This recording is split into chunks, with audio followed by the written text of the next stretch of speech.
ہندوستان کی تاریخ آزادی علماء کے ساتھ اس طرح جڑی ہوئی ہے کہ اگر اس تاریخ کو علماء سے الگ کر دیا جائے تو اس تاریخ میں کوئی روشنی باقی نہیں رہ جاتی، اس تاریخ میں کوئی طاقت باقی نہیں رہ جاتی۔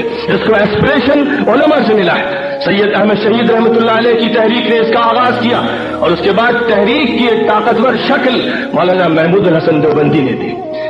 ہندوستان انگریزوں نے مسلمانوں سے لیا تھا، مسلمان حاکم تھے، جنگ مسلمانوں سے ہوئی تھی، دلی میں جنگ ہو یا جنوب میں جنگ ہو یا بنگال میں جنگ ہو، جنگ سراج الدولہ لڑے، جنگ سلطان ٹیپو لڑے، جنگ بہادر شاہ ظفر لڑے، جہاں بھی لڑائی تھی مسلمانوں سے لڑائی تھی، انتقام لیا جا رہا تھا، مسلمانوں سے لیا جا رہا تھا۔ اور مسلمانوں کو قوت کون فراہم کر رہا تھا؟ کون تھا جو قرآن کی آیتیں جہاد کی سنا کر میدان جہاد میں ان کو للکار رہا تھا؟ کون تھا جو ان کو حضور پاک علیہ الصلوۃ والسلام کی حدیثیں سنا کر ان کو ابھار رہا تھا؟ کیا وہ کالج کے مستر تھے؟ کیا وہ اس ملک کے ہندو تھے؟ یا وہ مسلمان علماء تھے؟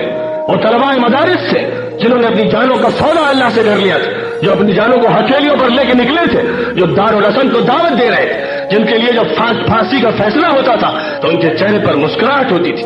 ان کا حال یہ تھا کہ نشان مرد مومن باتو گویم جو مر گایا تبسم بر لب اوس۔ وہ کمینہ انگریز جس کی داستان اس ملک کے اندر غلاظتوں سے لکھی ہوئی ہے اور جو آج بھی اپنی غلاظتوں کو پوری دنیا میں بکھیر رہا ہے، اور جس نے آج بھی اس بات کا تہیہ کر رکھا ہے کہ مسلم بلاک کو ابھرنے نہیں دیا جائے گا، آج بھی اس کا نشانہ کون ہے؟ آج بھی اس کا نشانہ وہ ہے جو علوم نبوت کے حامل ہیں، جو آج یہ جہاد کے میدان میں قدم رکھے ہوئے، وہ چچنیا میں ہو یا بوسنیا میں ہو یا کوسوو میں ہو یا افغانستان کی سرزمین میں ہو۔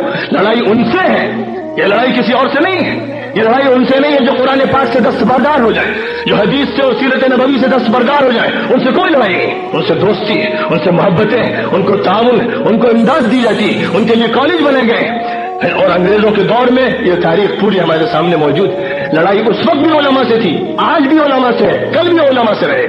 جب علماء کی تاریخ یہ سامنے آ چکی دشمن اور دوست دونوں کے قلم سے، تو اب اس کے بعد ہندوستان کی حکومت کو چاہیے کہ علماء کی رہین منت ہو، علماء کا اعزاز کرے، ان کو ایوارڈ دے، ان کو تمغے دے، مدارس اسلامیہ کے نیچے اس کی چوکھٹ پر اپنا سر رکھ دے کہ یہی مدارس ہیں، دارالعلوم دیوبند ہو یا ندوۃ العلماء یا دیگر ان سے متعلق چھوٹے بڑے مدارس، یہی مدارس ہیں جہاں کے سپوتوں نے ملک کو آزادی سے ہمکنار کیا، جن کے خونوں نے یہاں کے باغوں اور چمنوں کو رنگین کیا اور گلابوں کے پھول میں نکھت اور اس میں خوشبو عطا کی، تو جن کا یہ کارنامہ اور کردار ہے، آج وہ کٹہرے میں کھڑے ہوئے ہیں۔ آج جب اس طرح کے موضوعات پر بات ہوتی ہے تو اس سیاق میں بات ہوتی ہے کہ ہم صفائی اپنی پیش کر رہے ہیں، ہم اپنی صفائی پیش کر رہے ہیں، ہم کٹہرے میں کھڑے ہوئے، چاروں طرف سے الزام لگ رہا ہے کہ تم وفادار نہیں ہو، چاروں طرف سے یہ کہا جا رہا ہے کہ تم تو کسی اور کے ایجنٹ ہو۔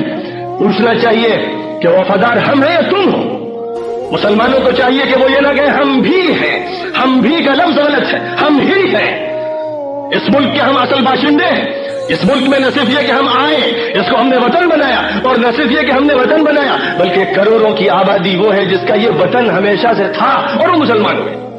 تو ہندوستان میں مسلمانوں کی اکثریت خالص ہندوستانی اس معنی میں ہے کہ ہندوستان ان کا وطن ہزاروں سال سے تھا۔ انہوں نے اسلام کو اپنے سینے سے لگایا کہ دیکھا کہ عدل اور حق کی وہ آواز ہے۔ انہوں نے ہندو مت کو اس لیے چھوڑا کہ وہ اس کی چکی میں پس رہے تھے اور ویدک دھرم کے مظالم میں ان کو کوٹا جا رہا تھا۔ مسلمان اس ملک کا ہے اور آرین باہر کے ہیں، برہمن باہر کے ہیں، پنڈت باہر کے ہیں۔ ہمیں ان سے پوچھنا ہے تم یہاں کیوں آئے؟ اور اگر تم آئے تھے تو امن و عافیت کے ساتھ یہاں رہتے، تم وفاداری کا سرٹیفکیٹ ہم سے مانگتے ہو، وفاداری کا سرٹیفکیٹ تم دو، ہم تمہیں باہر کے ایجنٹ مانتے ہیں۔ انگریزوں سے لڑائی میں کون پیش تھا؟ گاندھی کو قتل کرنے میں کون پیش تھا؟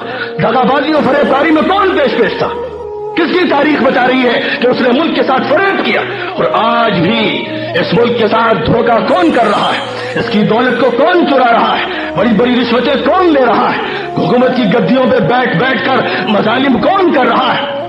وہ کون ہے؟ کیا وہ مسلمان ہے؟